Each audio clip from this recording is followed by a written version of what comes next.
Hello dear students, welcome to the class, welcome to this session of ICT virtual classroom. Dear students, मेरा नाम है Rajesh Tamola, teacher science ICT virtual classroom Dehradun से।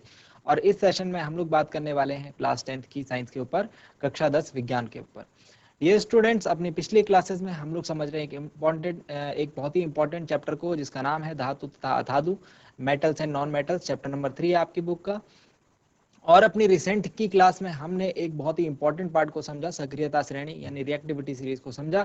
और आज हम उस पर आधारित कुछ क्वेश्चंस करने वाले हैं, और फिर हम इसके आगे कुछ इंपॉर्टेंट पार्ट ये भी देखने वाले हैं कि धातु और अधातु के बीच जो अभिक्रिया होती है वो किस प्रकार से होती है। डियर स्टूडेंट्स, मैं उम्मीद करता हूँ आप सबके साथ फिट, फाइन और हेल्दी होंगे और बिल्कुल रेडी होंगे क्लास के लिए। आप लोग अपनी पोजीशन ले चुके होंगे और आपके हाथ में एक नोटबुक और एक पेन जरूर होगा। जो बातें यहाँ पर बताई जाती है उनको नोट डाउन कीजिए बच्चों, और उन्हें घर से रिवाइज भी किया कीजिए। चलिए डियर स्टूडेंट्स, हम चलते हैं स्मार्ट बोर्ड की स्क्रीन की तरफ। आप अपना ध्यान अपने रेस्पेक्टिव स्क्रीन पर बनाकर रखिए। तो आपकी एक्सरसाइज की ये कुछ क्वेश्चंस हैं, चलिए इनको डिस्कस करते हैं। इनमें से कुछ क्वेश्चंस हम अपनी पिछली क्लास में डिस्कस कर चुके हैं।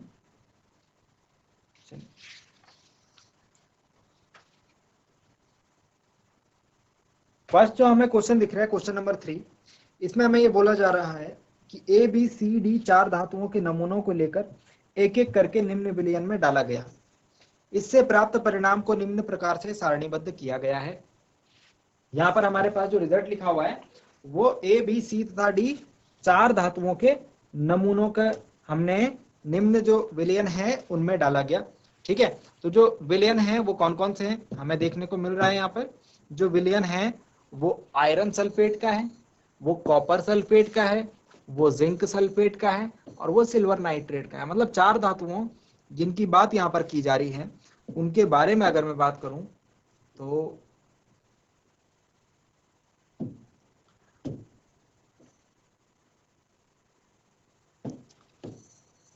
चार धातुएं जिनकी बात यहाँ पर की जा रही है वो है iron, copper, zinc and silver, A G. ठीक है, iron, copper, zinc and A G. तो इनको मैं अगर इनकी सक्रियता किसी क्रियाशीलता के क्रम में लिखूं तो सबसे ऊपर कौन आएगा? सबसे ऊपर आएगा जिंक, सबसे ऊपर आएगा जिंक, उसके बाद आयरन की क्रियाशीलता होती है, उसके बाद कॉपर हो गया और उसके बाद एजी यानी सिल्वर हो गया। ठीक हो गया, इनके नाम भी लिख लीजिए। सिल्वर नाइट्रेट AgNO3 और zinc sulphate ZnSO4, copper sulphate CuSO4, iron sulphate FeSO4। ठीक है, अब जो फर्स्ट पार्ट इसमें बात की गई है वो ये है ए बी सी डी 4 धातुएं हमारे पास हैं, ए बी सी और डी 4 धातुएं हैं। ठीक, हमने क्या करा, हमने इन चारों धातुओं को जो यहां किनारे पर जो 4 धातुएं लिखी हैं उनके विलयनों में, उनके लवण विलयनों में प्रतिस्थापित किया और देखा कि क्या अभिक्रिया होती है। तो हमने ए के लिए देखा, हमने पहले सॉल्यूशन के लिए, जैसे यहाँ पर एग्जांपल दिखा रखा है पूरा, आयरन सल्फेट के सॉल्यूशन में ए को डाला तो कोई अभिक्रिया नहीं, बी को डाला तो विस्थापन अभिक्रिया, सी को डाला तो कोई अभिक्रिया नहीं, डी को डाला तो कोई अभिक्रिया नहीं। इससे क्या पता लगता है? अपनी पिछली क्लास में हमने चौथे प्रकार की अभिक्रिया देखी थी, जब धातु किसी धातु को अन्य धातु के लवण विलयन में हम अभिक्रिया कराते हैं तो क्या होता है? तो 2 काम होते हैं, या तो विस्थापन अभिक्रिया होती है या तो अभिक्रिया नहीं होती। अगर विस्थापन अभिक्रिया हो गई तो मतलब वो धातु दूसरी धातु से अधिक अभिक्रियाशील है, अगर नहीं हुई मतलब कि वो उससे कम अभिक्रियाशील है। तो आयरन की बात करें, यहाँ पर आयरन को किसने विस्थापित कर लिया? आयरन को बी ने विस्थापित कर लिया। तो दैट मीन्स कि बी जो है वो आयरन से, धातु बी जो है वो आयरन से अधिक अभिक्रियाशील है, बाकी जो है सभी ए सी डी आयरन से कम अभिक्रियाशील है। ठीक है, फर्स्ट वाले पार्ट से हमें ये बात पता लगी। आया समझ में? अब सेकंड पार्ट है, पहला पार्ट समझ में आ गया? ठीक है, जिसने विस्थापित कर दिया वो अधिक अभिक्रियाशील, बाकी कम अभिक्रियाशील। ठीक हो गया। उसके बाद बी पार्ट है, बी पार्ट में ए ने कॉपर को विस्थापित कर दिया।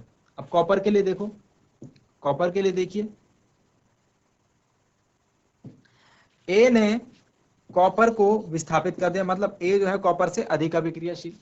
और बी क्या करेगा, कॉपर को विस्थापित करेगा या नहीं करेगा? देखो बी आयरन से अधिक अभिक्रियाशील है, मतलब बी इसके ऊपर होगा। बी क्या है, आयरन से अधिक अभिक्रियाशील है, मतलब बी कहां आएगा, आयरन के ऊपर आएगा।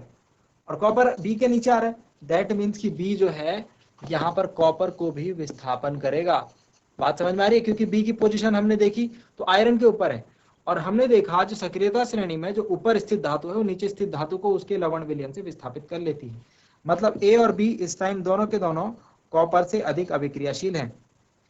ठीक है, जबकि सी और डी कोई अभिक्रिया नहीं करते, तो सी और डी कॉपर से कम अभिक्रियाशील है, सी और डी कम अभिक्रियाशील है, ए और बी अधिक अभिक्रियाशील है। ए और बी में से अगर बात करूं तो ऊपर वाली अभिक्रिया में बी ने विस्थापित कर लिया था, ए ने नहीं करा था, मतलब बी ज्यादा अभिक्रियाशील, फिर ए, फिर उसके बाद कॉपर, और फिर सी और डी।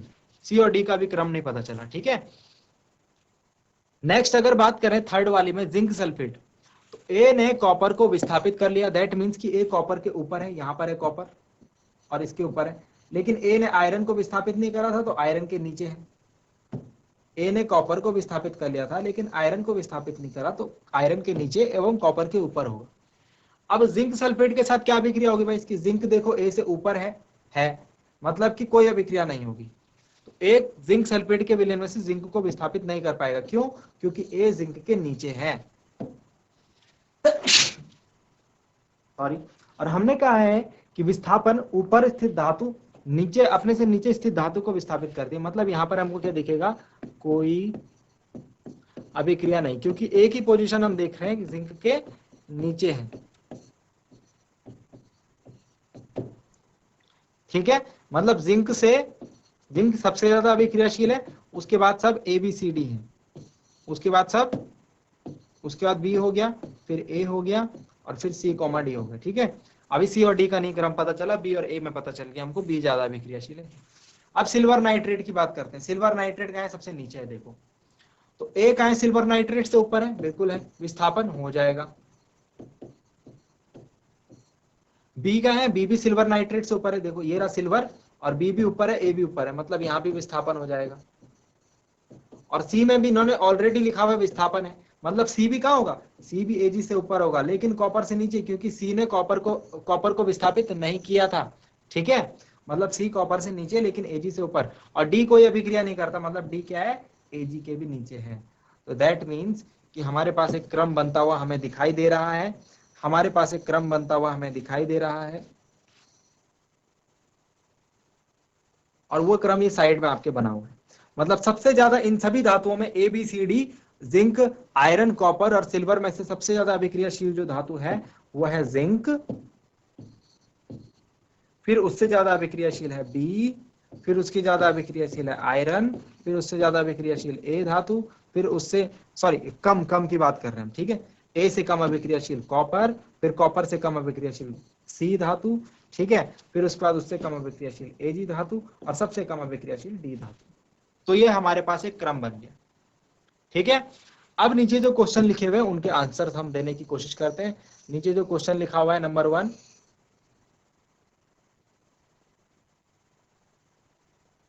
जो क्वेश्चन लिखा हुआ है वो है, इस सारणी का उपयोग कर धातु ए बी सी एवं डी के संबंध में निम्न प्रश्नों के उत्तर दीजिए। ठीक है, गुड। सबसे अधिक अभिक्रियाशील धातु कौन सी है, सबसे अधिक अभिक्रियाशील धातु कौन सी है? तो आपसे क्या पूछा हुआ है, ए बी सी डी में से सबसे अधिक अभिक्रियाशील कौन सी है? ए बी सी डी में से सबसे अधिक अभिक्रियाशील कौन सी है? किस में से पूछा हुआ, इसमें से, इसमें से, इसमें से और इसमें से। तो बी सबसे अधिक अभिक्रियाशील है। कौन सी धातु है? बी सबसे अधिक अभिक्रियाशील है, धातु बी। धातु बी को कॉपर सल्फेट के विलयन में डाला जाए तो क्या होगा? देखो धातु बी को कॉपर सल्फेट के विलयन में डाला जाए तो क्या हुआ, विस्थापन अभिक्रिया हुई।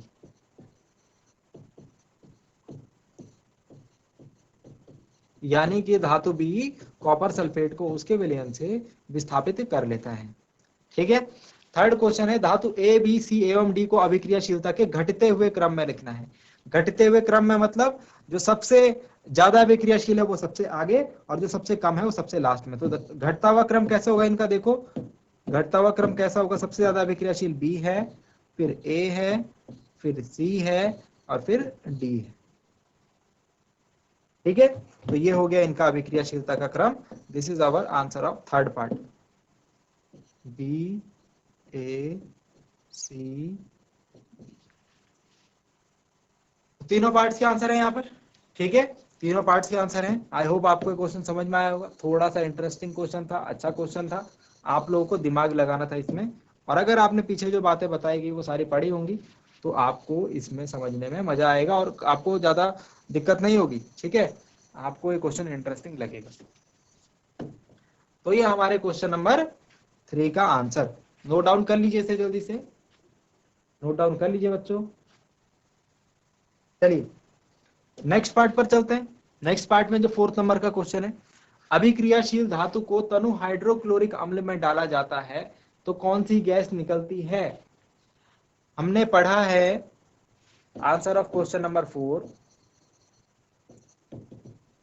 हमने पीछे अभिक्रिया देखी थी, जब धातु जो है तनु अम्ल के साथ अभिक्रिया करती है तो क्या होता है। धातुओं की तनु अम्लों के साथ अभिक्रिया, दूसरे दूसरे हमने थर्ड प्रकार की अभिक्रियाएं पढ़ी है। इसमें एक सॉल्ट बनता था और हाइड्रोजन गैस निकलती थी। अगर आपको इतनी बात याद है, ये समीकरण हमने लिखवाई थी, अगर आपको याद है तो आप इस क्वेश्चन का आंसर तुरंत दे पाएंगे कि जब हम धातु को तनु हाइड्रोक्लोरिक अम्ल में डालते हैं तो कौन सी गैस निकलती है, हाइड्रोजन गैस निकलती है। क्या लिखेंगे आंसर इसका, हाइड्रोजन गैस निकलती है।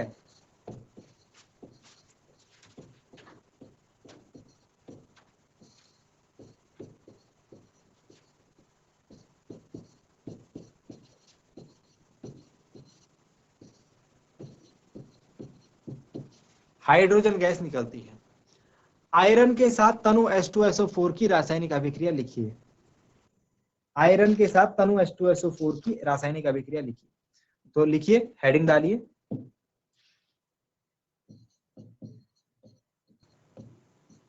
आयरन के साथ तनु H2SO4। H2SO4 का नाम पूछा जाए तो क्या बोलेंगे, सल्फ्यूरिक अम्ल।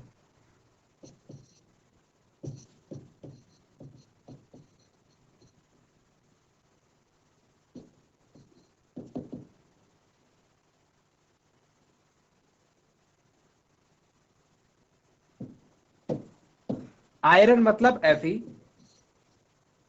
Fe के साथ तनु हाइड्रोक्लोरिक तनु सल्फ्यूरिक अम्ल की अभिक्रिया मतलब H2SO4 अभिक्रिया करेगा। तो ध्यान रखिएगा, यहाँ पर लवण जो बनेगा वो आयरन सल्फेट बनेगा, FeSO4। FeSO4 और जो गैस निकलेगी वो निकलेगी हाइड्रोजन गैस। ठीक है, तो आयरन के साथ तनु H2SO4 की रासायनिक अभिक्रिया में हम देखेंगे कि एक लवण बना है जिसका नाम है आयरन सल्फेट। नाम भी लिख सकते हैं यहाँ पर, आयरन सल्फेट। जब आपसे कोई अभिक्रिया पूछी जाए बच्चों एग्जाम में, पहले तो आपको अभिक्रिया संतुलित लिखनी है, समीकरण जो संतुलित है चेक करना है। 2 हाइड्रोजन इधर है, 2 हाइड्रोजन इधर है, SO4 इधर है, SO4 इधर है, Fe और Fe, मतलब समीकरण जो है संतुलित दिख रही है मुझे। दूसरी चीज, आपको उत्पाद का जो मुख्य उत्पाद है उसका नाम जरूर लिखना है। ठीक है, मुख्य उत्पाद का नाम लिखना है, साथ में आप इसको हाइड्रोजन गैस भी लिखेंगे तो भी दिक्कत नहीं है कोई।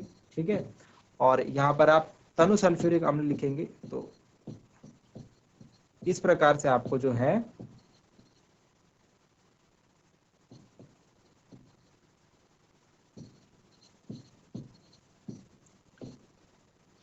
ये हो गया हमारा आयरन। ठीक है, तो इस प्रकार से हमने देखा कि आयरन के साथ तनु H2SO4 की अभिक्रिया होती है। 4th क्वेश्चन का आंसर है। 5th क्वेश्चन है, जिंक को आयरन सल्फेट के विलयन में डालने से क्या होता है, इसकी रासायनिक अभिक्रिया लिखिए। बहुत ही इंपॉर्टेंट क्वेश्चन, एंड आप लोगों को ये बात तो पहले से पता होगी, तो आई थिंक कि आप लोगों के लिए आसान होना चाहिए। जब जिंक को आयरन सल्फेट के विलयन में डाला जाता है तो क्या होता है, इसकी रासायनिक अभिक्रिया लिखिए। ये वाला क्वेश्चन हम कर रहे हैं। ठीक है, चलिए नेक्स्ट पेज पर लेकर चलते हैं इस क्वेश्चन को। जब जिंक को, आंसर क्वेश्चन नंबर 5 का,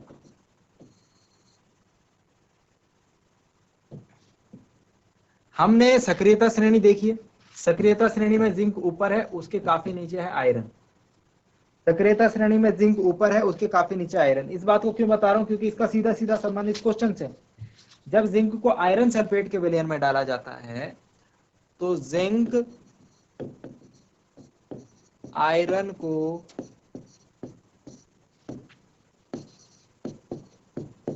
उसके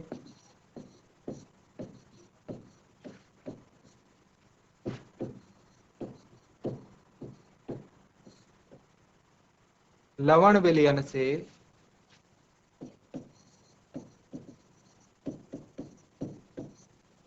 विस्थापित कर देता है। क्यों?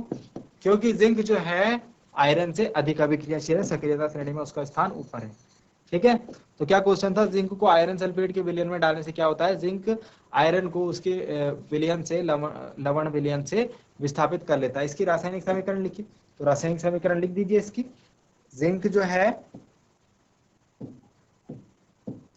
जिंक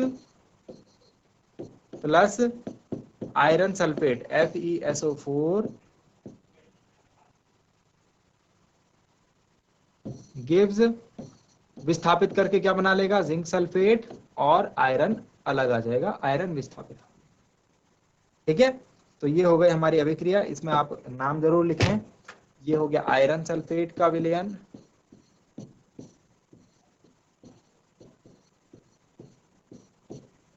ये हो गया जिंक सल्फेट,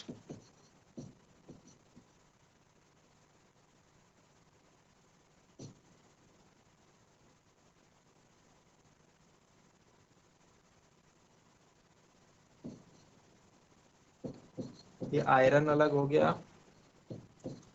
ठीक है, तो इस प्रकार से आप इसकी अभिक्रिया मेंशन कर सकते हैं। समीकरण चेक कर लीजिए एक बार, संतुलित है जी, संतुलित है समीकरण। तो इस प्रकार से आप इस क्वेश्चन का आंसर लिखेंगे। ठीक हो गया, आई होप आप सबने लिख लिया होगा, समझ में आ गई होगी बात। गुड। तो ये थे हमारे कुछ क्वेश्चन, कुछ इंपॉर्टेंट क्वेश्चन आंसर्स। ठीक है, जो बुक के बीच में उपस्थित होते हैं। ठीक, और आपको ये क्वेश्चन बुक के बीच में इसलिए दिए जाते हैं कि जब आप कोई टॉपिक पढ़ते हैं बुक में, तो वो आपको कितना समझ में आता है और आप उसको कितना ग्रैब कर पाते हो। ठीक हो गया। अब नेक्स्ट पॉइंट पर हम लोग एक नए टॉपिक को समझने जा रहे हैं, नए टॉपिक के ऊपर बात करने जा रहे हैं, नए बिंदु के ऊपर। हेडिंग डालिए,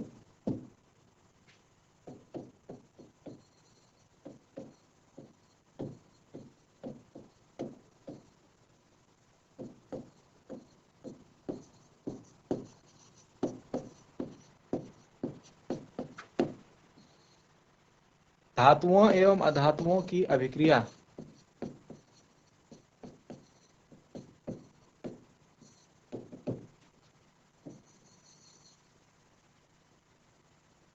धातुओं एवं अधातुओं की अभिक्रिया।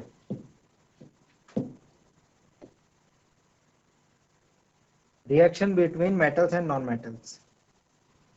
इस बात को समझने के लिए बच्चों, इस बात को समझने के लिए पहले तो एक टेबल बनाई जाए और उसके बाद फिर इसको हम स्टार्ट करते हैं। तो एक टेबल जल्दी से बना दीजिए। इस प्रकार से आप इसमें कॉलम्स बना सकते हैं। ठीक है, और फर्दर हम कॉलम्स को डिवाइड करेंगे 3 पार्ट्स में।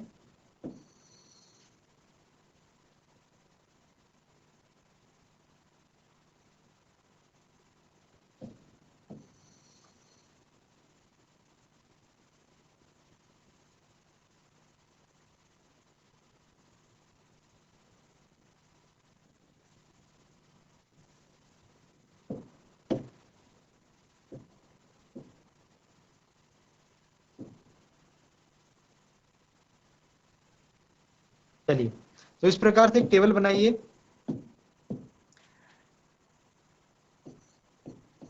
सबसे पहले ब्लॉक में लिखिए, कॉलम में लिखिए तत्वों के प्रकार।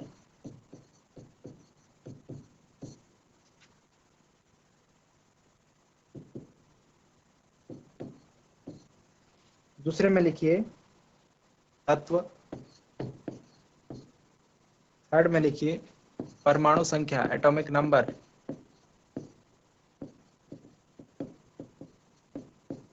फोर्थ में लिखिए कोश में इलेक्ट्रॉनों की संख्या K L M N, K L M N, कोश में इलेक्ट्रॉनों की संख्या। ये आपने काम क्लास 9th में करा होगा।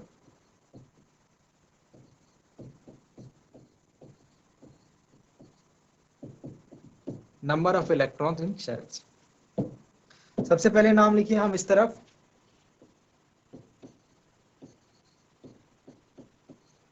नोबल गैसेस या उत्कृष्ट गैसें इन्हें कहते हैं, नोबल गैस। उसके बाद हम कुछ धातुओं के बारे में बात करेंगे और कुछ अधातुओं के बारे में बात करेंगे। ठीक है, तो नोबल गैसेस में सबसे पहले हम लोग कुछ नोबल गैसेस लिखते हैं। हीलियम हो गया, नियॉन हो गया, आर्गन हो गया, हीलियम,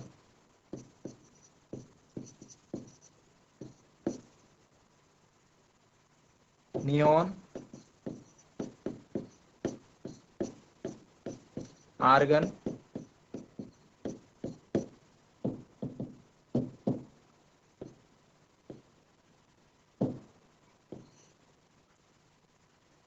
इनकी जो परमाणु संख्या होती है बच्चों 2, 10 और 8 होती है। इनकी परमाणु संख्या कितनी होती है? 2, 10 और 8 होती है। अब हम इनको भरते हैं तो किस प्रकार से भरते हैं? आई होप आपको याद होगा। सबसे पहले अंदर वाले कोश में 2 ही इलेक्ट्रॉन आते हैं, तो फिर जो बच गए यहाँ पर कितने 10 इलेक्ट्रॉन है, ठीक है, कितने बच गए 8 इलेक्ट्रॉन बच गए, है ना। तो बचे हुए 8 दूसरे में आ जाते हैं, ठीक है, बचे हुए 8 दूसरे में आ जाते हैं।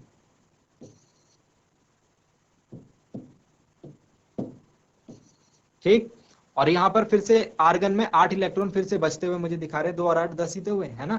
तो 8 बचे तो वो 8 तीसरे कोश में आ जाते हैं, एम कोश में। इस प्रकार से हम इलेक्ट्रॉन्स को भरेंगे। कुछ धातुओं के भी उदाहरण दे देता हूं। सोडियम Na, मैग्नीशियम Mg, ठीक है, नाम नहीं लिख रहा हूं, एल्यूमिनियम, पोटेशियम एंड कैल्शियम। इनकी जो परमाणु संख्याएं हैं, सोडियम की होती है 11, मैग्नीशियम की होती है 12, एल्यूमिनियम की होती है 13, पोटेशियम की होती है 19 और कैल्शियम की होती है 20। इनको अगर भरेंगे तो देखिए 2 2 2 2 2, के कोश में तो 2 ही इलेक्ट्रॉन आने। उसके बाद यहाँ पर 11 हुए ना, अभी कितने बचे? 9 बचे हैं। तो 8 इधर आएगा, इसमें भी 8 आ जाएंगे, इसमें भी 8 आ जाएंगे, इसमें भी 8 आ जाएंगे, इसमें भी 8 आ जाएंगे, ठीक है। अब कितने बचे हैं? यहाँ पर 1 बचा है, वो 1 यहाँ आ जाएगा, इसमें 2 बचा है, वो 2 यहाँ आ जाएगा, इसमें 3 बचा है, वो 3 यहाँ आ जाएगा। इसमें कितने बचे हैं? 9 बचे हैं। तो 9, 8 से ज्यादा तो नहीं आ सकते, मतलब 8 ही आएंगे, और इसमें भी 8 आएंगे, ठीक है। अब इन दोनों लास्ट वाले केसेस में 1 इलेक्ट्रॉन इसके पास बचा, 2 इसके पास बचा, तो एन वाले कोश में चल जाएंगे, ठीक है। इस प्रकार से भरते हैं, 2 8 8 फिर 8, इस प्रकार से भरते हैं। ये क्लास 9th में आपने देखा होगा, तो आपको याद होगा। Nitrogen, oxygen, phosphorus, sorry fluorine, phosphorus, sulphur and chlorine. थोड़ा कंजस्टेड हो गई जगह, आप इसको थोड़ा सा मैनेज करके बनाइए। नाइट्रोजन का परमाणु संख्या 7, ऑक्सीजन का 8, फ्लोरीन का 9, फॉस्फोरस का 15, सल्फर का 16 एंड क्लोरीन का 17। चलिए भरिए इनको। तो 2 और 8 तो आ नहीं पाएंगे, कितने बचे? 5 आ जाएंगे, ठीक है। यहाँ पर 2 8 है, 2 और 6 हो जाएगा, 2 और 7 हो जाएगा, 15 के लिए 2 8 5 हो जाएगा, 16 के लिए 2 8 6 हो जाएगा, और 17 के लिए 2 8 7 हो जाएगा। इस प्रकार से आप ये टेबल बनाएंगे, ठीक है। के एल एम कोश के हिसाब से तत्व, परमाणु संख्या और धातु आप लोगों को इस प्रकार से लिखना है। अब जरा ध्यान दीजिए इसमें कि जब हमें तत्वों के का परमाणु विन्यास ज्ञात होता है, जैसे मैं इसमें एक धातु और एक अधातु को मैं यहाँ पर कंसिडर कर रहा हूँ, सोडियम। एक जिस धातु को मैं कंसिडर कर रहा हूं वह है सोडियम, और एक जिस अधातु को मैं कंसिडर कर रहा हूं वह है क्लोरीन।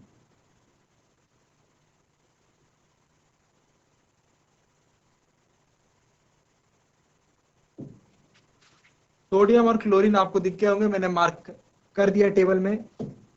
तो सोडियम के लिए मैं देखूं, सोडियम का परमाणु क्रमांक होता है 11, तो इसको हम ऐसे भरते हैं 2 8 1। और क्लोरीन का परमाणु क्रमांक होता है 17, इसको हम भरते हैं 2 8 7। 2 8 10 और 7 17, 2 8 10 और 1 11। KLM कोश में, KLM कोश का मतलब क्या हुआ, ये रहा सोडियम का नाभिक, ये रहा K कोश, ये रहा L कोश, ये रहा M कोश। यहाँ पर 2 इलेक्ट्रॉन आएंगे, यहाँ पर 8 आएंगे, पढ़ चुके हैं आप पिछली क्लास में। और यहाँ पर 1 इलेक्ट्रॉन आएगा बाहर वाले, ठीक है। इसी प्रकार क्लोरीन का भी होगा, इसके ऊपर हमको डिस्कशन नहीं करना है। हर एक तत्व जो है वो किसकी तरह बनना चाहता है, वो इन उत्कृष्ट गैसों की तरह बनना चाहता है। इनको हम नोबल गैसें भी बोलते हैं, आदर्श गैस बोलते हैं, ठीक है, अक्रिय गैस बोलते हैं, बहुत सारे नाम हैं इनके।